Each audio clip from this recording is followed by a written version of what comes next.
Hey all, this is Monday from the blog psychomoxie.wordpress.com. If you're here from my blog, thank you guys for showing up and supporting me. And if you have no idea who I am, you're about to find out. So I am a content creator, basically just writing. I am definitely not an influencer in any way, shape, or form. So this is going to be an awkward video, and they'll probably be awkward for quite a while. So just bear with me. So what I write about is mental health, mental illness, particularly the illnesses of schizoaffective bipolar disorder. And mainly lately, I'm addressing cluster B disorders, which if you're not familiar with that, you probably are, you just don't know that they're cluster B disorders. So narcissistic personality disorder, which is all over the internet, as you probably know, and there's a lot of information about it. Also, bipolar, borderline personality disorder, which those two tend to get mixed up a lot, and histrionic personality disorder, and the last one being my disorder, antisocial personality disorder, which is also known as sociopathy, which is kind of an outdated term, but we still use it because it's just sort of common and everyone knows what that means. It tends to be a disorder that is not, it is not really commonly diagnosed in women. We tend to be diagnosed erroneously and mistakenly with a borderline, but the two of them actually have quite a few similarities. So it's not just because of, the misogyny of the mental health field, although that's part of it. But there are some quite important differences, which is our attachment styles are quite different. But that is what this channel is going to be about. And the reason I started this channel and decided to open this up to public consumption in this form is because, there's so much misinformation out there about our disorders.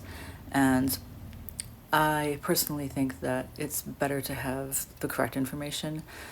Also because there's so much misinformation regarding the way that our disorders manifest. Sorry, I've been doing these videos all day long and my brain is fried now. But the way that our disorders manifest and how we are affected by them and how we affect other people. For instance, most people think that we are completely hopeless and that we are like the devil and, you shouldn't have anything to do with us and we cannot feel any emotions at all. I'm talking about ASPD in particular right now, and also narcissism. And that's just not true. First of all, our disorders exist on a spectrum. So some of us are more disordered than others, or perhaps you'd like to think of it as more sick than others. We are capable of feeling emotions and forming attachments with certain people, although our attachments and our emotions may look different from yours. We are capable of feeling, some of us, some level of empathy, although many of us are capable more of cognitive empathy as opposed to emotional empathy. There are two different kinds of empathy that our humans do feel.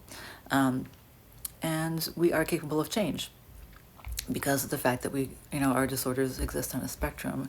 It is motile, it can move. It's, there is some lability involved in there. And if we are able to seek help, then we can also change. And the reason that some of us will seek help, because it doesn't seem like something we would do, I'm sure, most of us suffer from major depression.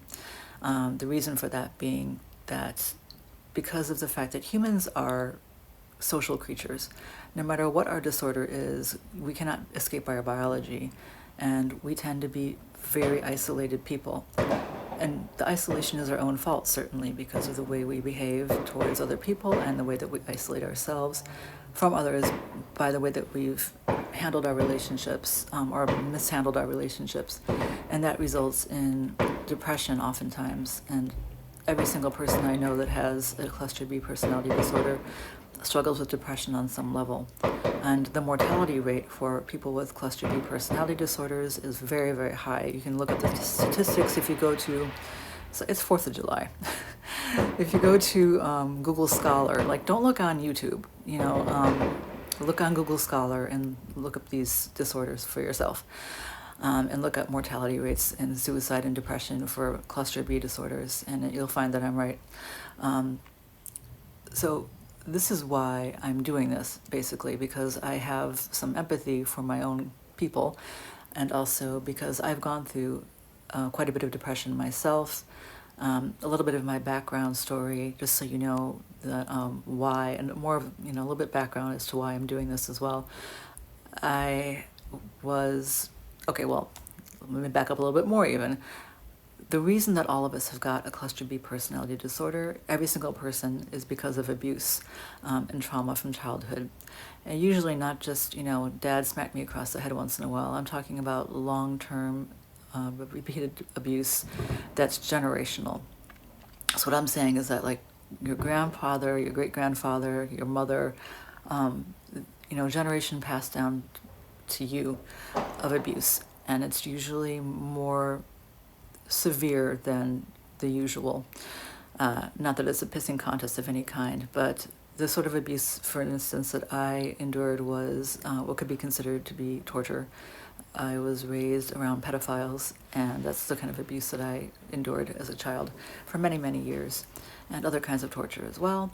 And cluster B personality disorders are a form of a coping mechanism. So we were not necessarily born this way, although there was a little bit of debate as to, in terms of things like psychopathy, and there is some crossover in terms of some of the traits. Sorry, I got distracted. It's like squirrel. You'll find that I'm like that occasionally. I've got other people living in the house here, and I don't want to be having someone come in here and getting interrupted. So because of the fact that there is some crossover, there's also a little bit of debate as to whether or not some of the symptoms are something that we're born with. And the reason for that is we also tend to have a lot of comorbidities with mental illnesses, such as I said, like schizoaffective disorder, bipolar disorder, things like that. And that's very, very common for us to have comorbidities, which is also one of the reasons that psych drugs tend to help us quite a bit if we decide to seek treatment. For instance, I take several psych medications, and I find them to be quite helpful, not only for my mental illness, but also for my cluster B symptoms. For instance, we tend to struggle with rage when we are, sociopaths tend to struggle with rage, as do psychopaths, although less frequently. It tends to build up, and that is more my jam, is the buildup of rage. It doesn't happen very frequently, but when it does, it's fairly explosive. And so that's something I like to avoid, because when it does happen, it's pretty ugly, and it's uncomfortable for me. I mean, it's not just for everybody else, but I don't like it either. And it can be quite destructive, and I prefer to keep my life relatively chaos-free. And since I'm a self-aware person, I'm lucky to be very self-aware. I always have been, and I've gone through some teaching moments, I should say, where I've learned quite a bit of things that, through my behaviors and through the consequences. I haven't actually been court-ordered or anything like that. There's never been any court-mandated therapies, but just consequences of life sort of thing. I found out that medications do help me quite a bit. So I forgot what my original point was, but the reason for doing this basically is because I find that there are a lot of people out there who are like me, who are seeking help. I'm actually a part of an online group of cluster B people who are, there's narcissists, there are sociopaths, there are BPD people, there are histrionics, people with a mix of several, because that is very possible and in fact relatively common, or people who switch from one to the other, that is also common. And this is not common knowledge, but it is actually true, who are seeking help because of their lives being just unmanageable, or just so full of depression, and they're tired of going inpatient, they're tired of feeling suicidal, and so they're seeking treatment. And there are other treatments besides just medications. There is cognitive behavioral therapy, otherwise known as CBT, which can be quite useful. And so, like I say, we're open to change. Some of us, not all of us. I'm sure there's going to be some comments if people ever do watch this that, I'm full of shit and that I can't be a real sociopath if I'm out here talking about this stuff and talking about affecting change or wanting to change. But you're just ignorant and you don't know what you're talking about, because believe me, that is not the case. And a lot of the YouTuber so-called doctors and influencers out there are Cluster B people themselves, and they're out there doing what they're doing and demonizing us because they're doing it for clicks and to amuse themselves, because they're also Cluster Bs. I've seen several out there who are clearly either narcissists or sociopaths or a combination of the two, and it's actually pretty amusing that people are falling for it. But amusing as it is, it's also kind of destructive. My theory is that, because of the fact that we get this way because of, intense childhood trauma, I have a lot of feeling for children as a result of it. And what I would like to see happen is, if these behaviors that it would be great if childhood abuse didn't happen, but that's impossible. We don't live in a perfect world, and it's not all pink fluffy unicorns dancing on rainbows. It's never going to happen. But if the behaviors that we, display when we're in our early childhood to between that and high school, which, I was a problem child, because I was acting out against the abuse that was happening. If that could be caught early on before it becomes like full-blown, sociopathic behavior or any of the other cluster Bs, we could get help earlier before we become destructive to ourselves and others, or at least as destructive.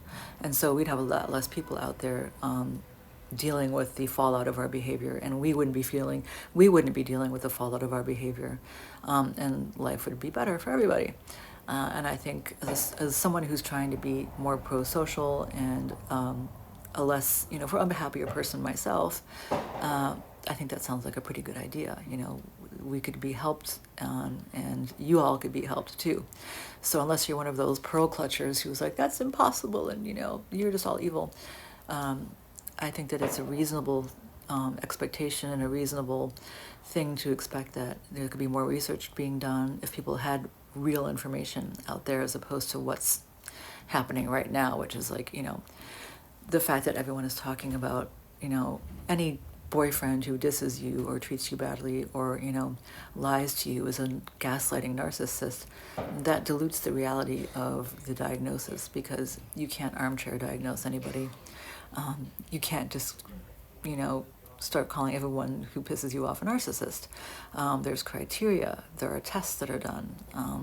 And my next video is going to be reading from the DSM about the actual criteria that they use to diagnose people. The first one will be about ASPD or sociopathy, and the next one after that will be about narcissism, and I'll go through the list so you know what the criteria actually is. And even knowing all that, you still can't diagnose anybody unless you're a mental health professional, so don't even try. It took me a while to be diagnosed properly, and it makes it even more difficult when you have other mental health issues going on, as most of us do. It would make sense, because what tends to happen is, as I say, it's generational abuse that passes down from one family member to the next. And if you think about it, it makes sense, because someone who is also mentally ill is going to be more prone to a personality disorder. We have less control over our behaviors. Again, this is not an excuse, or a justification. It is a reason. It is an explanation. Everyone is responsible for their own behavior. As sick as someone might be, as disordered as someone might be, I am responsible for all the behaviors that I did, all the things that I've done. I can't blame my mother for the things that I've done, even though she was very abusive to me and certainly screwed me up. There were still choices that were made that I made on my own. And I am taking responsibility for those choices, even though I may not be capable of remorse like a normal person, or empathy like a normal person. I still have enough dignity and self-respect to take responsibility for those choices. And I think a lot of us would like to do the same, and also just make changes in our lives, if that makes any sense. So that is what this channel is going to be about, and I'm just hoping to educate people, and hopefully there'll be some questions that I can answer. And anybody who wants to drop me a question down below is perfectly welcome to. And hopefully I can answer them properly. And that's going to be it for right now, because I'm pretty exhausted after all the videos I did today, I had a little energy. Just so you're aware, there might be spaces in between, or there'll be days when I do many videos, and then there might be a little gap because I have Ehlers Danlos syndrome, which is a genetic disorder that kind of wipes me out. Although I do have pain medication now, finally. It took forever. But so there might be days when I'm doing my videos from in my bed, and I'll be looking like a tubercular Irish wastrel, you know, on laudanum, but I'll be trying to do them anyway. I'll be as consistent as I possibly can. But it's actually one of the reasons why I started to make a change in my life, is because I had plenty of time to lay in bed and reflect on things. And so chronic illness was kind of a blessing in disguise for me, oddly enough. But yeah, so anyway, I'm rambling on again, and I'm going to stop now. But I hope that you enjoyed this video. I hope it was a little bit informative for you, and I hope the rest of my videos are equally informative. And I hope you all have a good night, and I'll talk to you soon. Good night.